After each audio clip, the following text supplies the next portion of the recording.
Welcome, you have reached Imperial Reviews, and today's review is Wolves, Apple TV Plus original. Subscribe to the channel, like the video. Let's get into it. So let's go over the cast. You got Brad Pitt uh, playing as Pam's man. George Clooney plays as Margaret's man. Amy Ryan plays as Margaret. Austin Abrams plays as the kid. Porna Jagannathan plays as June. Ziku Burry plays as Dimitri. And Richard Kind plays as the kid's dad. So that's pretty much the cast.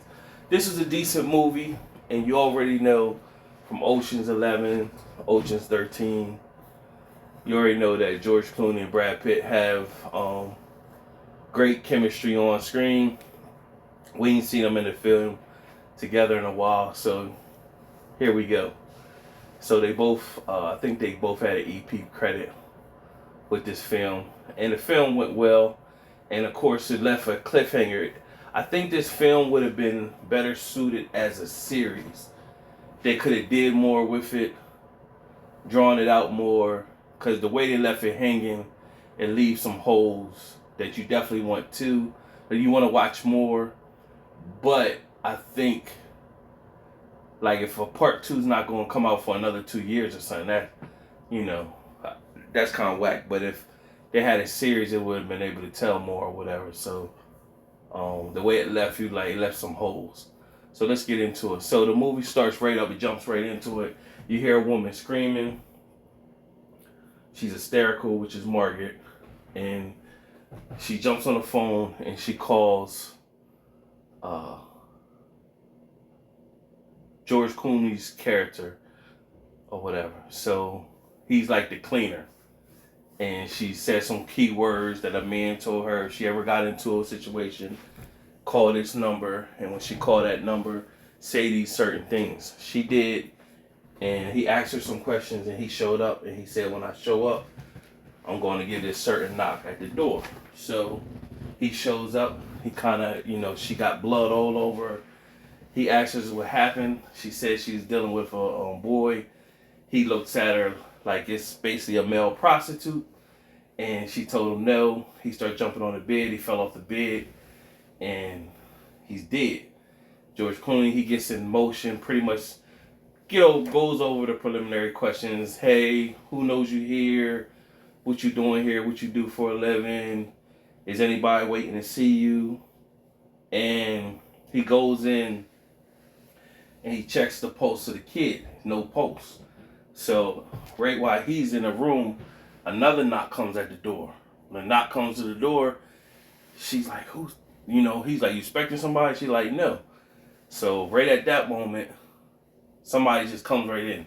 It's Pitt's character. So now Brad Pitt's looking at Clooney looking at him, and why I'm saying their names, because they don't really have names on here. It's just Pam's man, and Margaret's man. So who's Pam? All of a sudden the phone rings. It's Pam. Pam is the owner of the hotel who's up in the room that they're in. Their room has security cameras. It's a $10,000 a night stay. So Margaret, who's a district attorney, staying in a high-priced hotel, she's here to blow up some steam. She sees a kid at the bar and wants to have a little fun, so she gets the room, meets with the kid, and the events happen. He starts doing some blow, fell off the bed and hurt himself. So because at the time they assume he's dead, they call a cleanup because she can't get caught in a hotel what it looks like with a male prostitute. So Margaret comes in because this is her hotel. She's watching everything on the camera. So she calls her guy, say, I need a cleaner sent because I don't need this bad publicity for my hotel. So that's how Brad Pitt's character comes in. So they're both looking there. So Margaret trusts, from her guy, she trusts Clooney.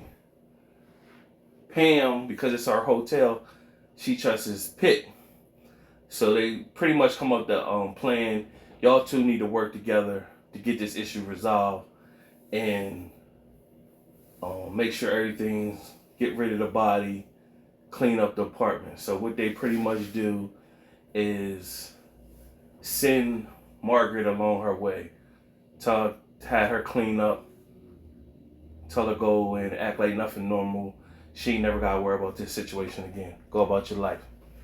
Meanwhile, while Pitt is sitting in a room, he, of course they're the same guy, but of course Clooney's older, and they do the same job, and it's a little territorial at first, but Pitt basically said, I'm supervising you, I'm gonna watch what you do, and then once you do what you do, I'm gonna make sure everything else is cleaned up. What happens is Pitt notices something in the room. He notices something behind like a table or whatever. He goes and looks, finds a book bag, and you all right off the back, it must be some guns or drugs. So when he made that noise, Clooney goes in, see the drugs. Now they got a bigger problem because they're like, okay, it's 4 keys of coke. We got a dead kid. That means somebody's coming looking for this coke.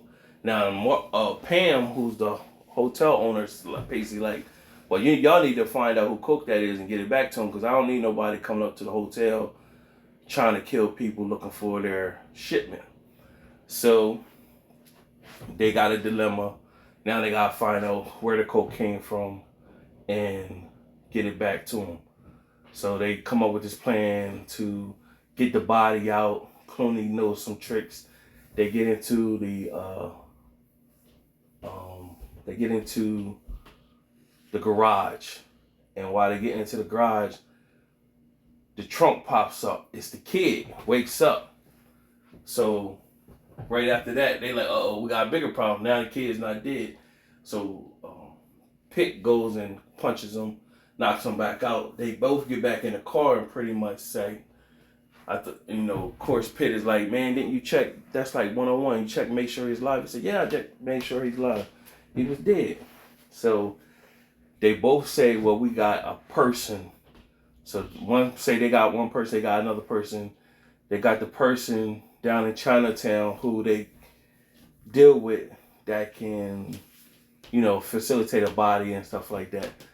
Come to find out, it's the same. They both deal with the same person, June. And June didn't answer Clooney's call, but she answered Pitt's call.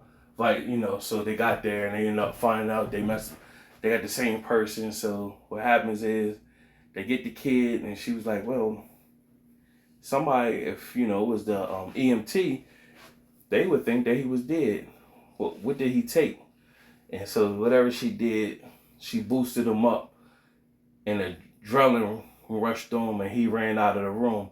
And now after this point, this is where the movie, by the time it gets to this point, the movie really starts. So this is about 47 to 50 minutes into the movie. The movie's about an hour, 47 minutes long. So around this time is when the movie really starts. And then once from here, the kid goes on running in his underwear for some time. They eventually catch up with him and put him in a car, basically telling him to calm down. Then they had a debate on who house or place they was gonna go to. They decided to get a motel. Once they decided to get a motel, they went the story from the kid. Now the kid pretty much said he's in college, and one of his friends just lost a mom, but they had to do a drop. So he said he'd do the drop for him. When he went to go do the drop for him, he felt like he was the man. He wanted to blow some steam off, so he went to a hotel bar. At the bar, he felt like the coolest kid in the world. Girls is vibing with him. Then he seen the older woman. He felt she was hot. She vibed with him, asked him did he want to come upstairs. He did. And one thing led to another. He said, I want to just take a little bit of the blow. Took a little bit of the blow, and that's what happened. But he still needed to make the drop or whatever. So the plan was for him to go to this nightclub. Once he gets to the nightclub, the bartender knows it's a pager for him. He gets the pager, wait for the beep, and then go make the drop. When he gets to the nightclub, that's where Dimitri comes in, because they both did a job with Dimitri, and their faces are recognizable, and there could be problems. But they still went into the club, don't know why, but this storyline. They get in there. The kid eventually gets the pager because he jumped across the bar, but the security came in and hauled him out. Right at that moment, he got, both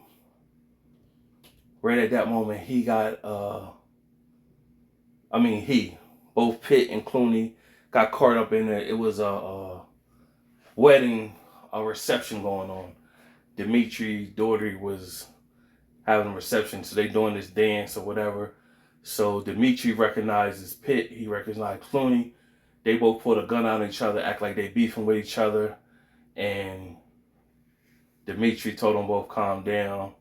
And both of their guns were sitting at the table, but at that moment, his henchmen seen both guns. They was identical, so he looking at it like there's something going on, so it's gonna be more to it from there. They leave, gets the kid got the pager finally goes off. At that moment, they say, okay, we're gonna make the drop. They know where the place is, they sent the kid in. And right after that, while they was sitting outside waiting for the kid to come back out after making the drop, they seen the Albanians come in who has been robbing shipments. The Albanians come in, they see all going into the warehouse. So they don't know what's gonna happen. Right at that moment, Dimitri's crew came, and when Dimitri's crew came in, he pretty much they start shooting at Clooney and Pitt. So after they start shooting at Clooney and Pitt, they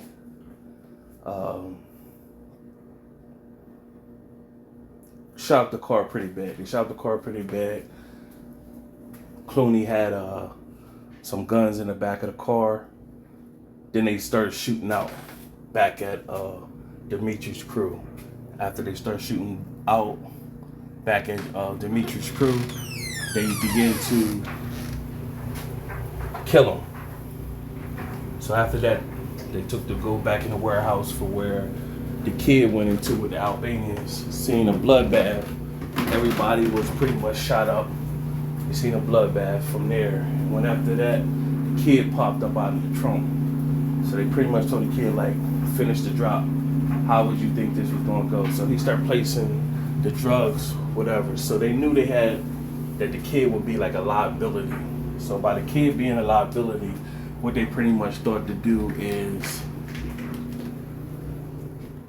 what they just thought to do was kill him. Because it can't be he's seen their face, he got identify with them. So it shows Clooney about to shoot the kid in the back, but he couldn't do it because it's a good kid. And then show Pitt pretty much looked like he aiming at Clooney. So at that time, Clooney couldn't do it, but Pitt took the shot. He took the shot, and pretty much when he took the shot, he shot a kid a coke. Found out it was a tracker in there. So they didn't kill the kid till the kid come on. And from there, they took a subway home. On the way home there to the kid's house, they pretty much told him if they find that he did anything, or he told, they'll flip a coin on who's going to kill his dad and who's going to kill him. So they sat down with the dad. Now the dad was a fan of Frank Sinatra. And once they left in the morning, the dad looked he opened the door and looked at him as if he could be, it's more to the story. He looked kind of suspicious, meaning like maybe he was the one who set both of them up as the cleaner in this whole situation. He set them up, and the kid is not as innocent as they think he is. That's how it makes it look like the dad is the guy that sets up the cleaning stuff. But nevertheless, we don't know yet. And so they both was like, well, you want to get some breakfast? They meet at the diner, and they pretty much was like, they're lone wolves, and they pretty much said like, the whole plot and plan of this is they both lone wolves, and they should, get a partner or whatever. Because even Dimitri brought it up to both of them. So they at the diner, and they Gary they get ready to leave, part ways, and Clooney asks Pitt, "What did Pam say to you when she called you?" Because they still trying to wonder how was both of them called, and he told her he repeated the same message that Margaret repeated to him, to Clooney, that same message. So they both looking like, we got the same guy? That's what, you know. So they trying, now they piecing everything together and basically going over everything and hold on. So if this was that and connecting the dots, they said basically we was going to get cleaned. They looked outside, all the Albanians showed up in front of the diner. Nobody was at the diner at the time. So they pretty much looked at each other like, oh man, how we gonna get out of this, pretty much. And they knelt down, they both pulled out a gun. And then Clooney was pretty much asking Pitt, like, what's your name? And he was like, if we get out of this, I'll let you know. So they said on the count of three, we're gonna come up. They went to 3, 2, and then they both jumped up, aimed their guns at the glass, but the movie went off at that point. So there was a brief post-credit scene. It was just a scene of the footage that took place with the a dish with Margaret, the Attorney General, and the kid. So the whole time when a movie comes on, it's just a woman screaming. So it just jumps right into it. So you don't see what happens before that. So the footage shows everything that happened, and it happened the way that the kid said it happened. He met up with Margaret at the bar. They got on the elevator, got back at the place. He sniffed some drugs, started jumping around on the bed, fell off the bed, and that was pretty much it. So overall, a decent film. Like I said in the beginning, it should have been a series. Also felt as though that it was good enough that you will want to see a part 2. It's just that, like, man, we gotta wait another like 2 years or something, or whatever. That's why I said it would probably would better suit as a series. Nevertheless, subscribe to the channel, like the video. Out of my 4-star rating system, I'm gonna give it a 2.5. Normally, it's decent enough just to get a 2, but I give the 0.5, so 2.5 because it's Clooney and Pitt, legends, so icons. So we give it 2.5. Till next time.